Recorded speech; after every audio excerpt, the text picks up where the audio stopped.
મારા પૈસા ક્યારે દેવાના હે તારે? હે ભાઈ હું તમને આપી દઈશ પૈસા, મારી પોઝિશન તો જો. પોઝિશન ની ક્યાં વાત કરસ? સવારથી સાંજ સુધી અહીં બેઠો હોસ, ક્યાંય તું કામે જાસ અને પૈસા દેવામાં તો સમજતા નથી. લેવા ટાણે આવી ગયા તા લેવા. હા ભાઈ જવા દ્યો ને, હું તમારા પૈસા થોડાક દીમાં આપી દઈશ. થોડાક દી બોળક દી મારે નથી જવું ભાઈ. હું તારું એક્ટિવા લઈ જાઉં, એક્ટિવા લઈ જાય ને મને મારા પૈસા દઈ જાજે હો.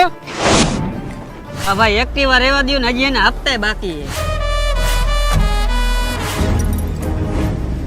કેટલા પૈસા તારા દેવાના હે? અને ક્યારુનો ભક્તિનો શું થાય? તું પૈસા આપીશ એમ? ખબર હે કેટલા પૈસા દેવાના હે મને? અરે ગમે એટલા પૈસા દેવાના હોય, મારો ભાઈ આજે કામ ન હોય તો કેદી કામ આવું? ના ટી-શર્ટ બીશર્ટ મૂક. 15,000 દેવાના હે, લાવ. અલે 15 નહીં 20 લાખ. અને આજ પછી મારા ભાઈ હમું આંખ ઊંચી કરીને જોતો નહીં. નીકળ હાલ. અને તું શું ઊભો? તું નીકળ હાલ. સંભળાતું નથી? નીકળ હાલ. હાલીન. પણ ભાઈ મારી એક્ટિવાની ચાવી તો દે. એક્ટિવાની ચાવી તું લઈ જાજે અને 25,000 દઈ જાજે.